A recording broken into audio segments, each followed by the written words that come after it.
O children of dust, tell the rich of the midnight sighing of the poor, lest heedlessness lead them into the path of destruction and deprive them of the tree of wealth. To give and to be generous are attributes of mine, well is it with him that adorneth himself with my virtues. Baha'u'llah. They who are possessed of riches, however, must have the utmost regard for the poor, for great is the honor destined by God for those poor who are steadfast in patience. By my life, there is no honor except what God may please to bestow that can compare to this honor. Great is the blessedness awaiting the poor that endure patiently and conceal their sufferings, and well is it with the rich who bestow their riches on the needy and prefer them before themselves. Baha'u'llah. Thank you. So now I'll introduce our speaker for today, and just a reminder to please save all your questions until after the talk. We'll have time for a questions and answer session. And if you're new to the Baha'i Faith, or if you'd like to be added to our mailing list, you can fill out the Google form that I will put in the chat. So our speaker this week is Dr. Shaheen Counts, and his topic is Growing Disparities in Wealth, a Baha'i Perspective. Dr. Shaheen Counts is a head and neck surgeon who currently resides and practices in San Juan, Puerto Rico. He studied at Davidson College before attending Baylor College of Medicine in Houston, Texas, and then completed his residency in Otolaryngology at the University of Kansas Medical Center. Dr. Counts became enamored with distributed ledger technology while living in California and studied blockchain at UC Berkeley before founding several blockchain-based organizations. And with that, I'll hand it off to Dr. Counts. Thank you so much for that wonderful introduction. I am very humbled and honored to be able to share some thoughts with you guys today. I was asked to give a bio, that bio that Bayan just read. I was asked to kind of provide some kind of background bio a week ago, and I was looking at some of the previous videos. You guys have been doing this for so long, and I was like, let me get an idea of what I should say in this bio. And I pull up one video, and it's someone saying like they're a professor or PhD in XYZ, and they've written X book and Y book and Z book. And I'm like, okay, well, that's way more accomplished than me. Let me find someone else. And the next one was like, this is an award-winning actor and producer and filmmaker and has starred on blah, blah, blah. I'm like, okay, that's not me. Anyway, needless to say, I feel very humbled and not underqualified to be here. But I'm appreciative nonetheless. I was also asked to give a little bit of an introduction to the faith if someone is not familiar with Baha'i Faith or stumbling upon this video. And it's hard to summarize a religion in a minute or two, but basically what I would say is the Baha'i Faith is an independent world religion that was founded in 1844 in what was known then as Persia, now Iran. The prophet founder of the Baha'i Faith was Baha'u'llah, which means the glory of God in English. And we believe Baha'u'llah was the most recent of a series of messengers or manifestations that have been sent by God to guide mankind throughout its existence.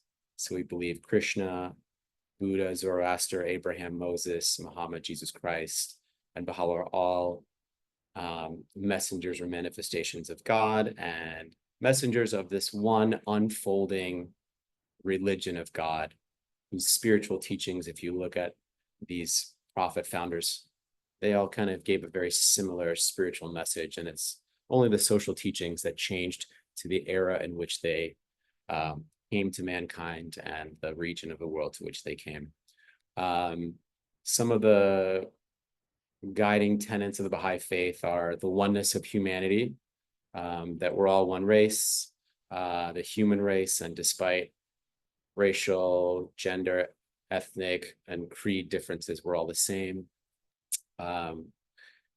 The elimination of all forms of prejudice, the equality of men and women, the harmony of science and religion.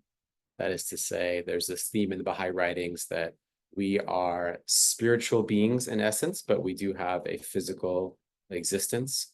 And so requires kind of the acknowledgement and appreciation of both the sciences for our physical reality and religion for our spiritual essence.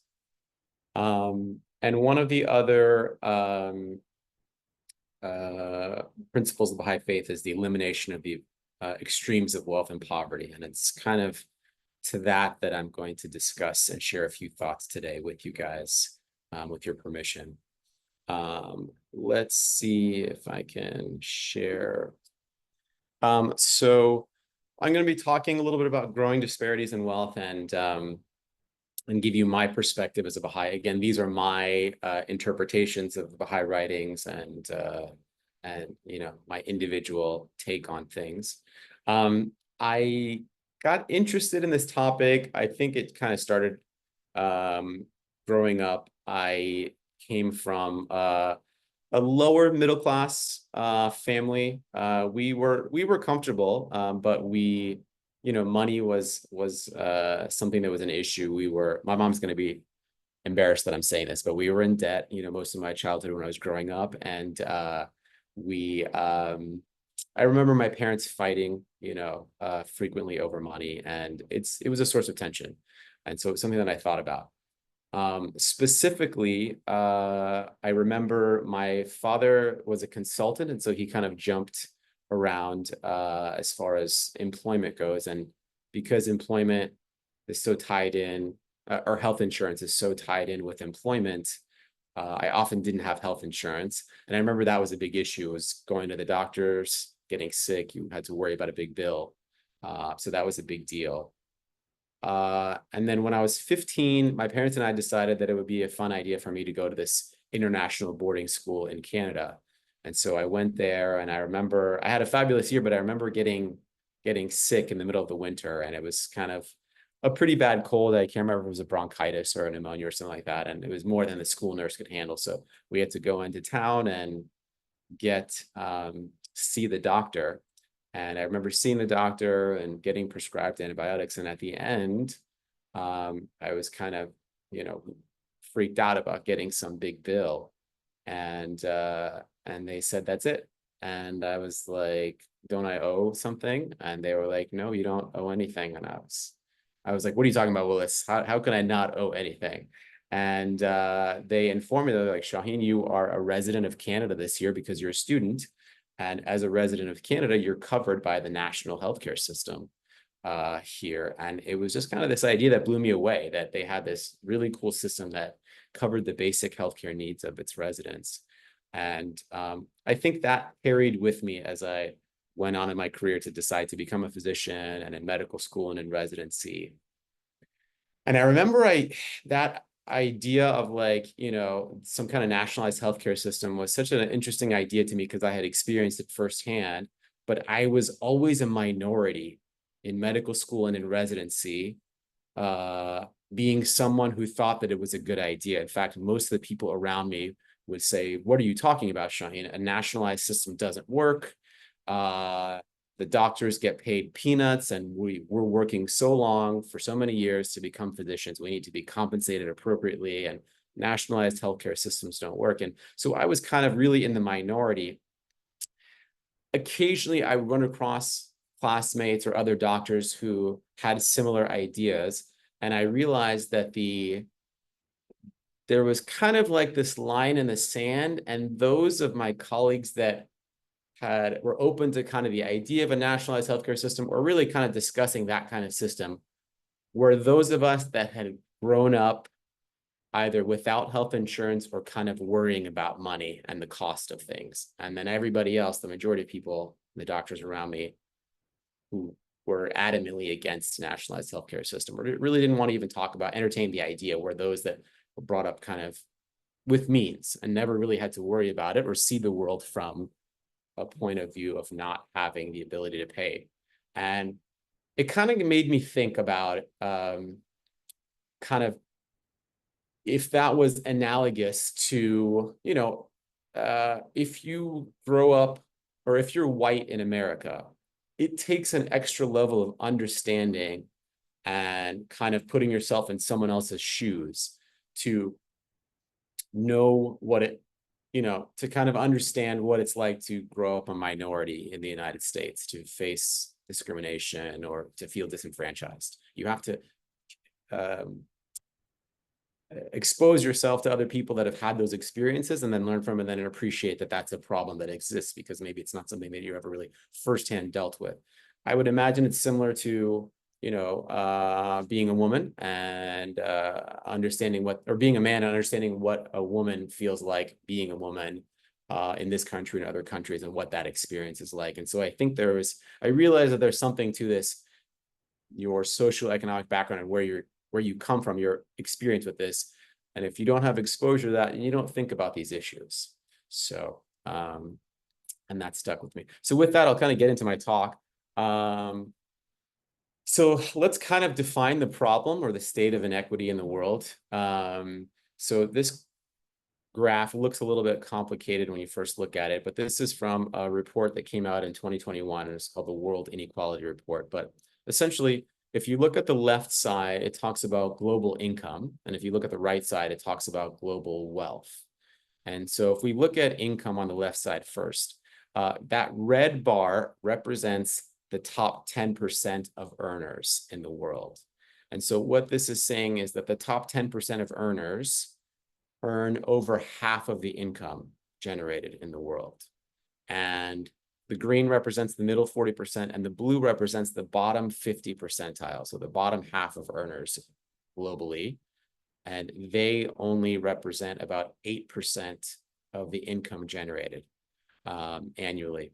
And those numbers get even more skewed when you look at the right side, which is wealth overall, because wealth, again, is income over time and over generations and is accumulated. And so you can see that the top 10%, the top wealthiest 10%, they own about 3/4 of all the wealth in the world. Meanwhile, on the bottom end, the lowest 50% of the world, lower 50%, lower half of the world, accounts for only 2% of the world's wealth. So you've got these really skewed, staggering disbalance of numbers here. And that's just a snapshot of 2021, but this inequality, this discrepancy, this wealth gap is not a static figure. It's actually worsening and has been worsening over the last 4 decades. This graph shows you the wealthiest 10%, their share of the income. And as you can see, in almost all advanced economies, the US, the UK, Germany, Canada, Australia, that number just goes up and to the right. So if you look at the red line that represents the USA, the wealthiest 10% accounted for about 33% of the total income of the country in 1980. And then fast forward 40 years, and that has risen to almost 45% of all the income. So that discrepancy is getting worse. And the same thing for emerging economies as well. It's no different for like the BRIC countries, China, Brazil, India, Russia. The numbers go up and to the right. This is a survey that was done by this group called the Harris Poll. And it was done recently, actually just published last month. And they were kind of surveying Americans and their thoughts on the wealth gap and on wealth in general. And specifically, they asked a lot of questions about billionaires, which I thought was kind of funny, because I think billionaires is kind of this trigger word, or just kind of is an interesting idea. And it wasn't surprising and actually pretty funny to see that most of the Generation Z, the Gen Zers that they interviewed, said that they wanted to become billionaires when they grow up. I thought that was pretty amusing. But the more interesting thing that I think came out of the study was that most Americans expressed this growing fear about this wealth gap that they perceived as a serious national issue. And more than 2/3 of those interviewed that believed in the wealth gap felt like it was worsening even in comparison to the year before. So Americans are feeling and seeing this wealth gap and it's worsening. Now, to zoom out a little bit and kind of put this in a little bit more of a broader perspective, this is a graph of similar trends, but it goes back a couple hundred years. And specifically, this is talking about the wealthiest 1% and their share of the income. But what the data kind of shows is that the economists call this a U-shaped inequality trend. And so around 1900, so the beginning of the 20th century, we had this inequality, this discrepancy. And then for over a half a century, that discrepancy started closing. The gap started closing. Some people attribute this to the growth of the middle class and improvement in the economy and productivity of humanity around those times. Some people think that social policies that were enacted in the 50s and 60s or 40s actually had an impact to play on this too. But for whatever reason, that gap was closing for 60 or 70 years. And then somewhere around the 70s and early 80s, things turned around and took a turn for the worse. And in a lot of developing countries, we've seen a dramatic kind of increase in that wealth gap. And that has just been getting worse and even exacerbated even more during the pandemic times and the post-pandemic years. This is a really fun animation that kind of illustrates what we were just talking about. And if anything, it emphasizes more so how the graph is skewed at that upper 1%, that wealthiest 1%, because you kind of basically go off the charts when you look at that. Again, it's kind of showing that the poorest 50% of the world owns only about 2% of the world's wealth.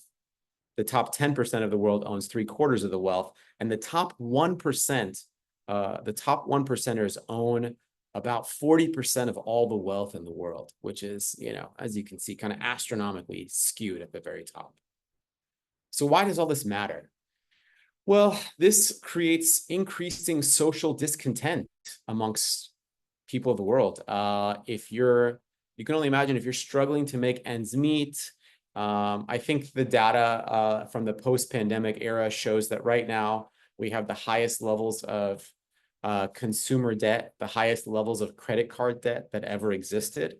And when you have that juxtaposed against the backdrop of, I think, 9 of the 10 US billionaires, like, you know, net worth billionaires, the wealthiest billionaires in the country, 9 of the top 10 doubled their net worth in the last 4 or 5 years since the pandemic. It just kind of creates the situation where people are looking around and saying, how is this working? I'm struggling to make ends meet. And then the wealthiest are getting even more wealthy. It drives increased political polarization. People turn to politicians for solutions, and it kind of creates this gap and this divide politically between people who have different takes. It stokes populist nationalism. I think, and that's not only here, but abroad. I think one of the biggest examples of that was, you know, Brexit a few years ago and the UK leaving the European Union. I think a lot of that was due to frustrations over the economy and the effects of immigration and this wealth inequality playing out in people's fears. And it weakens faith in institutions and in the government. When people hear things like Warren Buffett came out a few years ago and said that he pays less in taxes than his secretary, and that kind of comment outrages people, and it makes people lose faith in the government, that the tax system isn't working, the government's not working, and that it's kind of perpetuating these extremes and this injustice. The Universal House of Justice, which is the supreme governing body for the Baha'i world, and who we kind of turn to in this day and age for guidance, said in a letter to the Baha'is of the world in March of 2017, in an increasingly interconnected world, more light is being cast on the social conditions of every people, giving greater visibility to their circumstances. While there are developments that give hope, sorry, I need to shrink. Oops, sorry. While there are developments that give hope, there are things that should weigh heavy on the conscience of the human race. Inequality, discrimination, and exploitation blight the life of humanity. Seemingly, Brian, I can't see all the words. What does it say after seemingly? Sorry. seemingly immune to the treatments applied by political schemes of every hue. The economic impact of these afflictions has resulted in the prolonged suffering of so many, as well as in deep-seated structural defects in society. Thank you. All right, I was able to move the thing. I think I can read them now. Okay, so let's look to see how the Baha'i writings kind of define wealth, to kind of start looking at this. Like I mentioned earlier, the Baha'i writings describe this duality of man, that we are spiritual beings, but also have a physical or material existence. And so too do the Baha'i writings talk about wealth having kind of these twofold things. There's spiritual wealth and there's material wealth. So the Baha'i writings unequivocally describe true wealth as spiritual wealth. In tablets of Baha'u'llah, Baha'u'llah states, say, honesty, virtue, wisdom, and a saintly character redound to the exaltation of man, while dishonesty, imposture, ignorance, and hypocrisy lead to his abasement. By my life, man's distinction lieth not in ornaments or wealth, but rather in virtuous behavior and true understanding.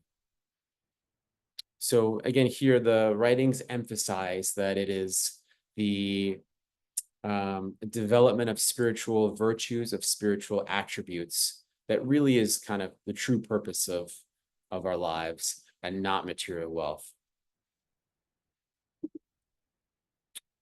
In another place, Baha'u'llah states, the essence of wealth is love for me. Whosoever loveth me is the possessor of all things, and he that loveth me not is indeed of the poor and needy. This is that which the finger of glory and splendor hath revealed. And so again, emphasizing that our gaze should be more towards our spiritual side and to our Creator, more so than our physical side and our spiritual wealth, our physical wealth. Now, that's not to say that the Baha'i writings demonize material wealth. In fact, the Baha'i writings, on the contrary, encourage the acquisition of wealth. But the Baha'i writings take a different view on it than we might think in a kind of contemporary modern Western society. We think of wealth as a very individual thing. You know, my worth, my value, my wealth, my family's wealth. But the Baha'i writings see material wealth as something for the betterment of the community, something for the betterment of society, and not of the individual, not for individual power or individual gain. Baha'u'llah says in the Hidden Words, the best of men are they that earn a livelihood by their calling and spend upon themselves and upon their kindred for the love of God, the Lord of all worlds. Abdu'l-Baha, who is the son of Baha'u'llah and another central figure of the Baha'i faith, goes on to say, wealth is praiseworthy in the highest degree if it is acquired by an individual's own efforts and the grace of God in commerce, agriculture, art, and industry, and if it be expended for philanthropic purpose. Above all, if a judicious and resourceful individual should initiate measures which would universally enrich the masses of the people, there could be no undertaking greater than this, and it would rank in the sight of God as the supreme achievement, for such a benefactor would supply the needs and ensure the comfort and well-being of a great multitude. So again, not only is material wealth not a bad thing, it's actually an extremely praiseworthy thing, so long as it's used to improve the wealth and the well-being of, the masses. So how do the Baha'i writings kind of describe addressing this problem, this gap? Well, there's no specific economic or political rubric or paradigm that the Baha'i writings describe. Instead, the Baha'i writings give these guiding principles upon which, economic systems can be built. And really, the Baha'i writings emphasize that at its core, the solution is spiritual in nature more than anything else. It talks about requiring a change in the values and in the attitudes of individuals in their hearts, individuals and society. And it talks about enacting certain laws and governmental actions that can address these issues. It talks about philanthropy and voluntary donation of the wealthy to those without means as being a big part of ameliorating the situation. And it implies kind of an adjustment of the lives, an adjustment of means that implies perhaps progressive taxation, and we'll get to that in a second. Like I said earlier, really at the heart of the Baha'i solution to this is that it's a spiritual solution that's needed.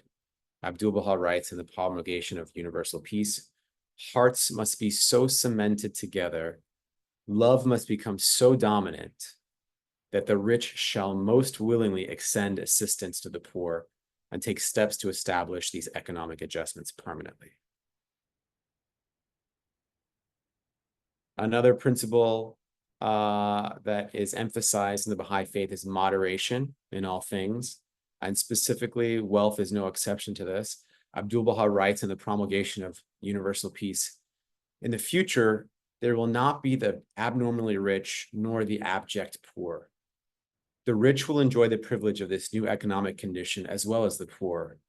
For owing to certain provisions and restrictions, they will not be able to accumulate so much as to be burdened by its management, while the poor will be relieved from the stress of want and misery. So kind of there's twofold thing here. The writings are saying that not only do we need to kind of uplift the poor from their level of want and misery, but also on the flip side, there is something to be said about unburdening the wealthy from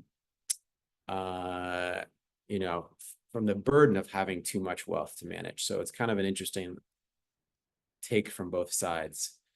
Now, all of this is to say, not to say that in the Baha'i writings describe everyone as being equal and everything should be equal financially. Actually, that's not the case at all. Shoghi Effendi, who's another central figure of the Baha'i faith, writes, social inequality is the inevitable outcome of the natural inequality of men. Human beings are different in ability and should therefore be different in their social and economic standing. Extremes of wealth and poverty should, however, be totally abolished. Those whose brains have contributed to the creation and improvement of the means of production must be fairly rewarded, though these means may be owned and controlled by others. So essentially, the writings talk about eliminating the extremes of wealth and poverty doesn't equal everything being equal, if that makes any sense. Baha'i writings also talk repeatedly about this idea of an adjustment of means of livelihood in the human race. And essentially, my understanding of this is that if you are making well above your means and your needs, then that's when some of that should be redistributed to those that are not earning enough to have their basic needs, their needs met. And so it kind of implies a progressive tax. Now, this kind of makes me think a little bit about a conversation that I had with one of my close friends a couple of years ago. She's a PhD in economics and a professor of economics at a very prestigious university here in the States. But she's originally from Spain and she grew up in Spain. So she kind of grew up in a different cultural context. And we were talking a few years ago and somehow we got on the idea of philanthropy. And I remember her being disgusted, I would say, offended or disgusted by the idea of philanthropy, especially in the United States. And that was just kind of really surprising to me. I was like, how can you be disgusted by philanthropy? It's this wonderful thing. It's like being disgusted by puppies or parfaits. Everybody loves puppies. Everybody loves parfaits. So I was kind of really trying to understand why she was so upset with the idea of philanthropy. And the more I kind of dug into it, the more I realized that, she was coming from a country where they had a more aggressive kind of progressive taxation system. And she felt, growing up in that system, she felt it was the wealthy's duty to essentially help redistribute resources and help uplift the rest of society, that was their obligation. And that the fact that in the United States, we praised, people for philanthropy, the wealthy for occasionally making donations, she thought that was She's like, why am I going to clap or do backflips for when people do that? They should, they should feel the need to do that anyways. And it really made me realize that there is a kind of cultural difference of the way we view it here in the United States and the way that they view it in some other countries. And it got me thinking a little bit more about, well, how has that played out, right? And I showed you that U-shaped graph for a lot of developed countries, but the data shows that it's actually not the case everywhere. There are some countries, some developed countries, where they had that decline in inequity, like we saw in the United States and the UK and Canada in the first half of the 20th century. But then instead of things turning around in the 1970s and 1980s and starting to kind of skew to a state of severe imbalance again, several countries have kind of stayed plateaued and done particularly well over the last 30, 40 years. And it made me think that maybe it is a little bit of, the difference in cultural perception, and it made me understand a little bit about her views on philanthropy and maybe some of the social programs that these countries have implemented have helped to kind of keep them from falling back into this state of imbalance of inequity.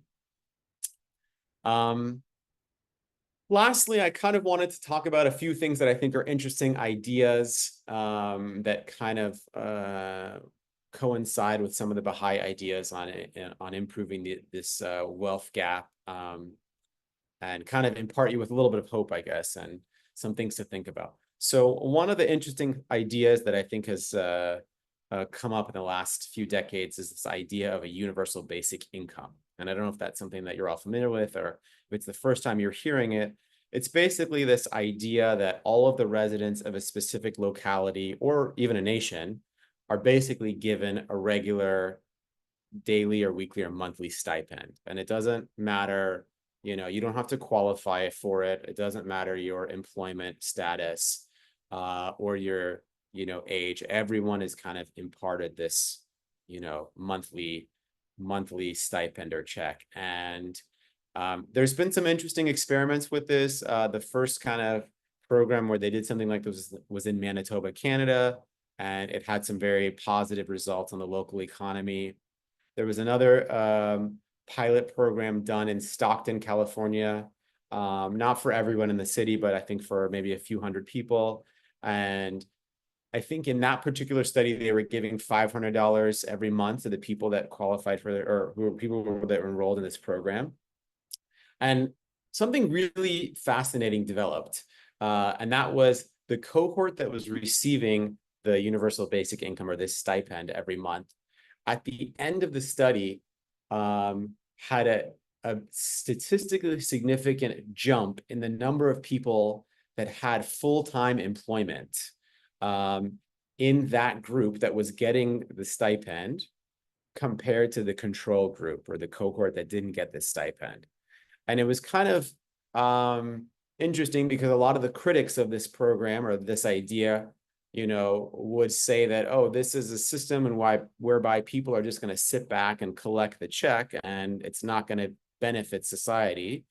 It's going to be a net loss. But actually, the data from that showed that extra stipend, if you sussed out the data, it kind of looked like that extra little bit of money every month was helping people either with some pay for some childcare that they needed, or with some courses that they needed to take to essentially improve their employment status or their eligibility for employment. And it kind of, again, helped increase the number of people with full-time employment.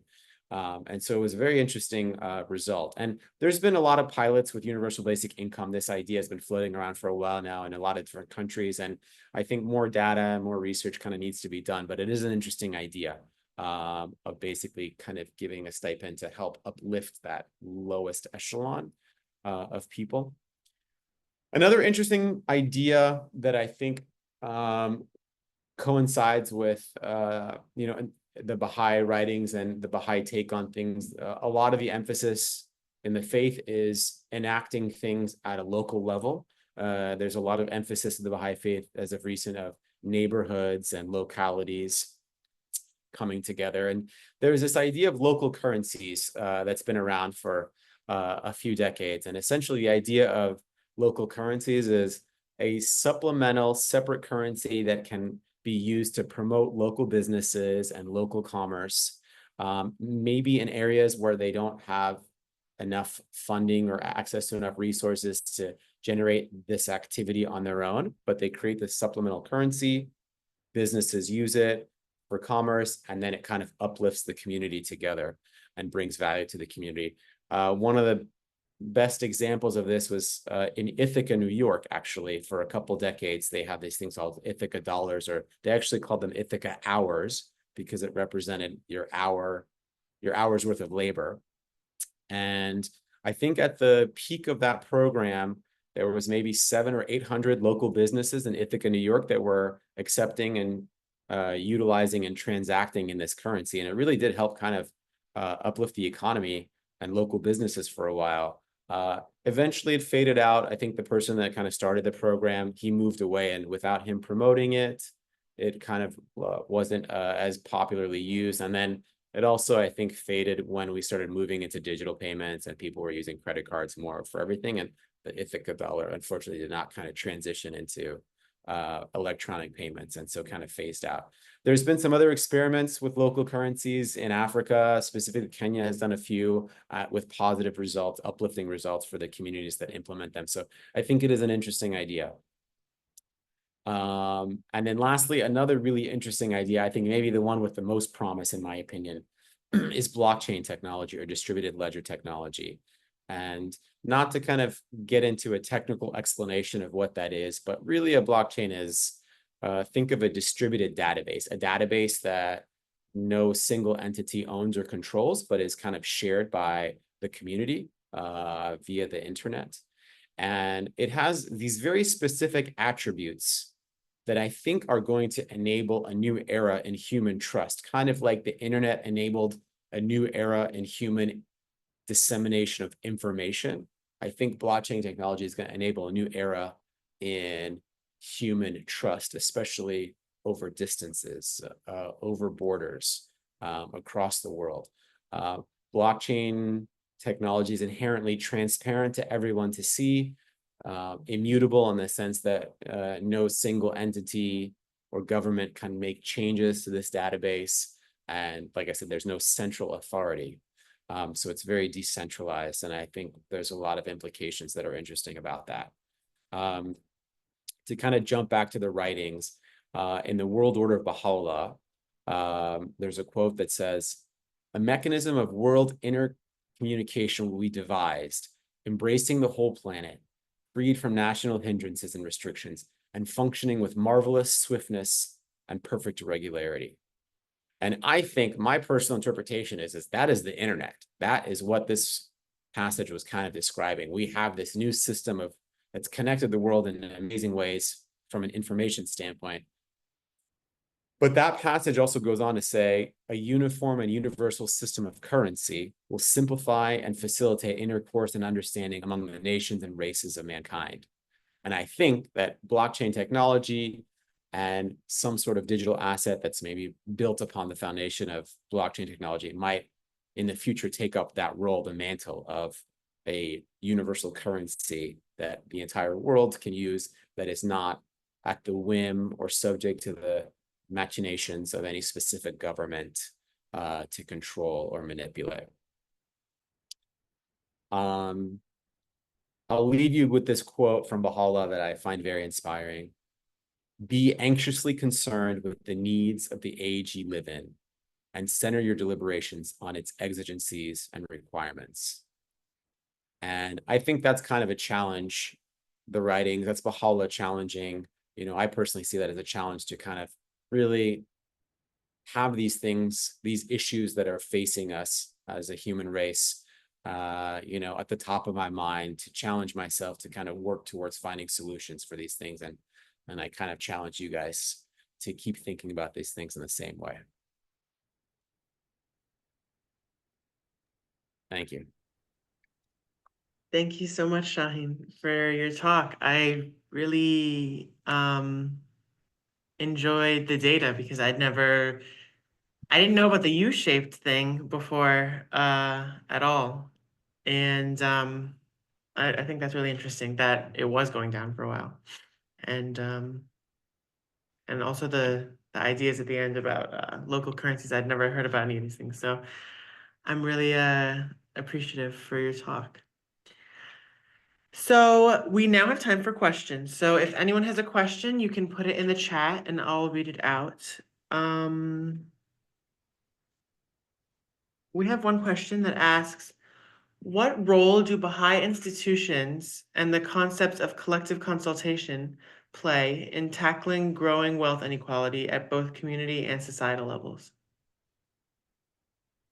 Yeah, I mean, I think it takes both changes in the individual level, like we talked about, changes of the heart, changes of people's attitudes and values to make an impact. But I think, you know, we want to address these issues systematically as well. And I think when you talk about addressing things systematically, you talk about the role of institutions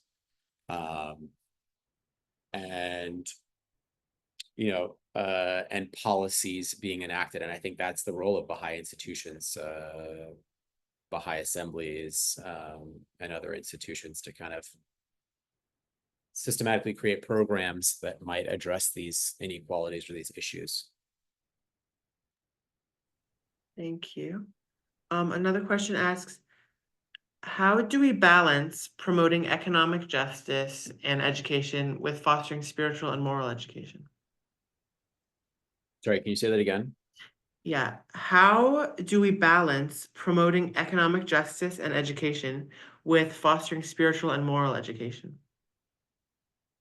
Yeah, I mean, I think they go hand in hand, it's kind of like that analogy that we were talking about, or not an analogy, but that idea that we have both a spiritual existence and a physical existence, and you can't focus on one without at the expense of the other, because that's the duality of our existence. And in the same way, I think you need to focus on using the sciences, using our understanding of technology, using our understanding of the physical world that we live in and that we're a part of, and our ever expanding understanding of the social sciences as well. I mean, so think about it from this way. And I didn't really touch much about this in the talk, but as humanity has evolved, we've had some different ideas and understandings on how to address these issues. Communism, the Marxist movement was a big movement that talked about redistributing wealth and how that can help address these extremes. But the reality of that, and what history showed us, is that because communism didn't really value individual property rights, it created a system without incentives for people to do things. And it basically, history has shown us that ultimately it was a flawed system, a system that failed.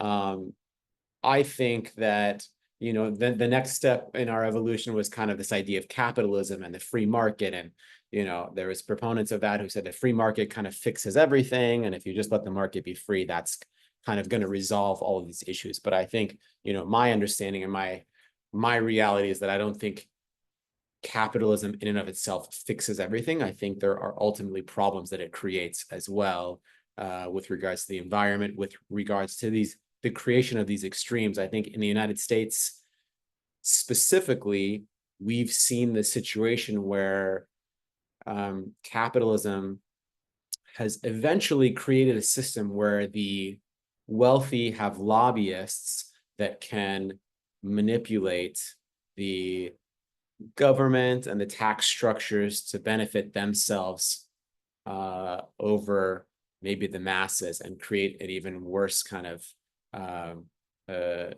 situation, worse extremes. And I think that's what we're seeing now. So, we need to kind of incorporate the social sciences and our understanding of the physical realities with these spiritual principles that we were kind of talking about in the talk today. And it's really both of them going hand in hand to improve our existence collectively, and not one without the other. Thank you. Another question asks, what is your perspective on the role that self-education in financial literacy can help? Yeah, I think it's a great question. And I kind of think it's super important, because I think it's something that I definitely have only in the past, I would say, like kind of 7 years or so, been thinking about financial literacy and what is money.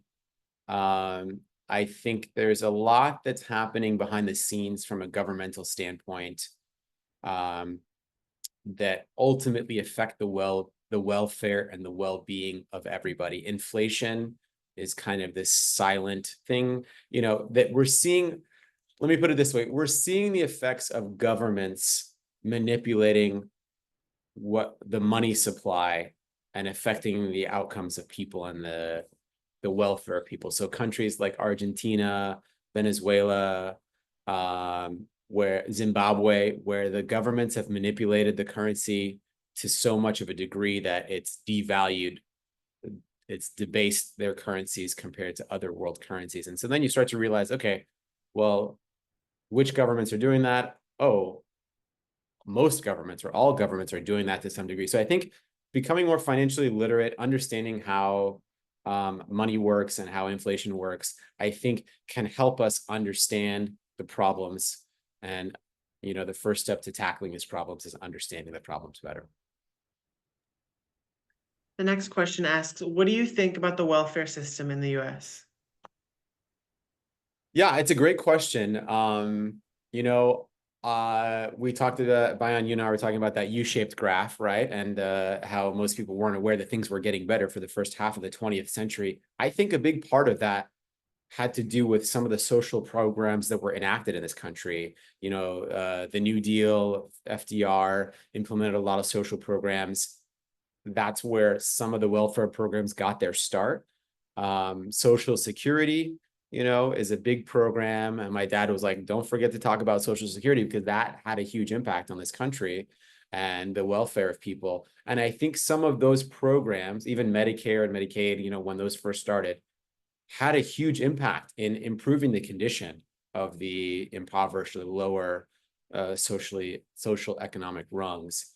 But I think there is also this issue where with time, some of these programs, these welfare programs have eroded, have become less effective, have become manipulated by people or taken advantage by people.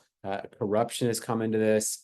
And so I think when you're talking about social programs, I think there's a difference between when some of these programs started and where they're at right now. And so I think that's something that has to be kind of deliberated. And it's one of those things where if you're going to enact some of these social programs, which I think can make a huge difference, and I think the writings kind of talk about or imply that these are the kinds of programs that need to exist, I think you have to talk about having checks and balances and basically following these programs to make sure that they don't get kind of perversed over time and less effective and more of a drain than they are a net positive.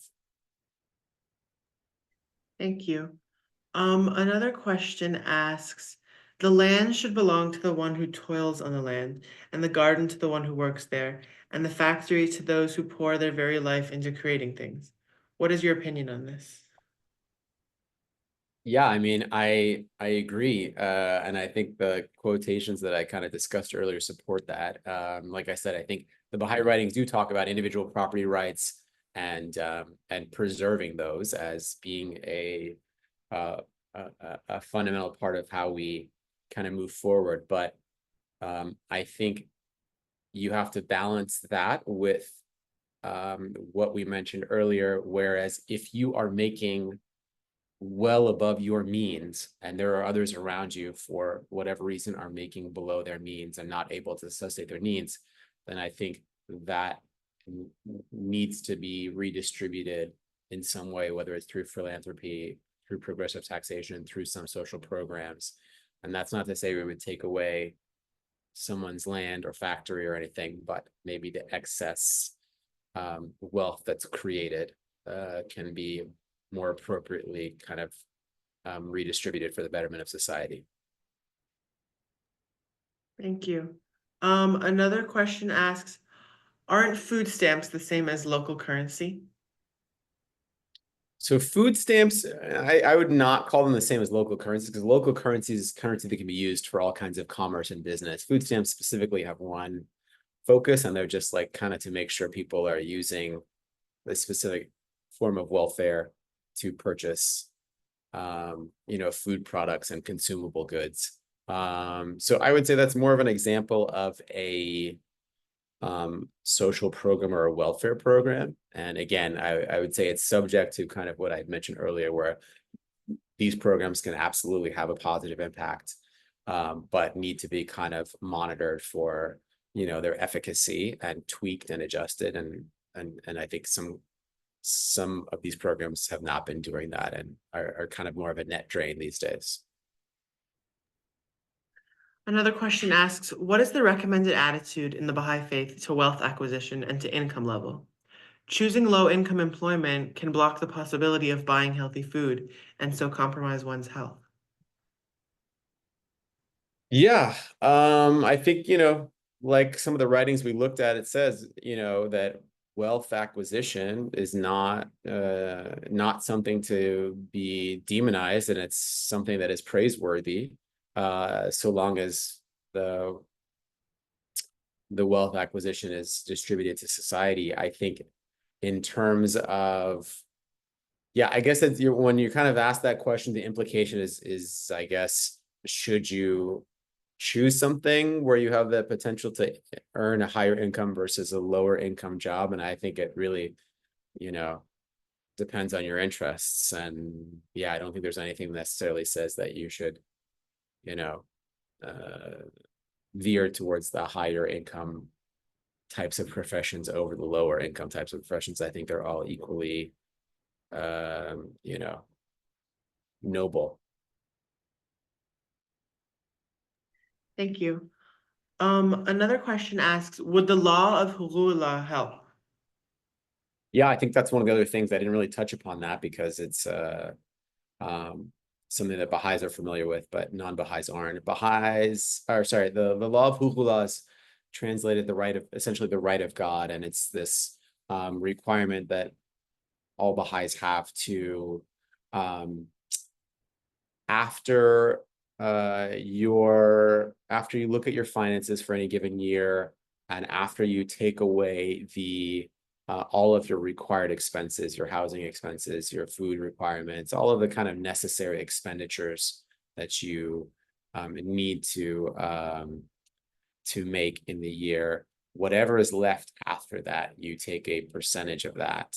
I think it's about 19%, and give that to kind of the Baha'i Fund, which is used to kind of enact other Baha'i social programs and things like that. And so I think that is absolutely a way of kind of helping to redistribute some of that excess wealth into other programs that can help all of humanity. Thank you. Another question asks, what can I as an individual do to contribute to reducing wealth disparities in my community, even when I don't have significant financial resources? Yeah, I would say the easiest thing is to kind of elevate the level of discourse in your community around these issues, right? I mean, making people aware of the issues, I think, is a big thing that all of us can do, making yourself more aware about the issues so that you can educate others. We talked just a second ago about financial literacy and kind of understanding how economic systems works to some degree, if you have those, interests in that.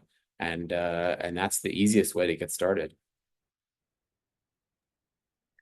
Thank you. Another question asks, what specific habits or attitudes should I adopt to avoid becoming part of the problem of wealth inequality and instead become part of the solution? Specific attitudes and habits. I would say, kind of the same thing like we were just saying. Make yourself financially aware, understand economic systems a little bit. And,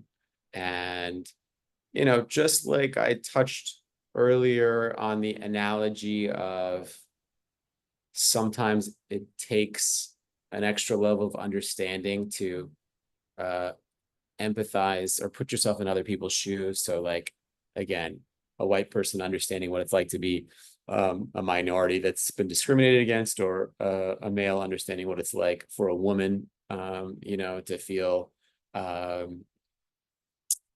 discriminated against or unequal. same thing, I think, helping to kind of improve the level of awareness, people's understanding, especially those that have come from means and never really thought about what it's like to be without means. I think helping disseminate those ideas and that understanding is the first step to kind of correcting and improving the situation. Thank you. Another question asks, how can one support economic justice through their profession or personal life, regardless of their field of work? Yeah, I feel like all of these are kind of hinting at the same things, right? Educate yourself, promote the level of discord around you, engage yourself in kind of any programs, you know, that help to address these issues nearby.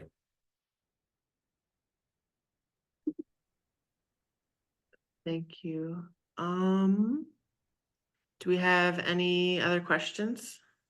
Well, then I want to thank you again, Shaheen, for your talk. I think this is a topic that I think it's on their minds, more and more every day. I mean, we saw the U-shaped graph in most countries. It's getting worse, so it becomes more and more on our minds.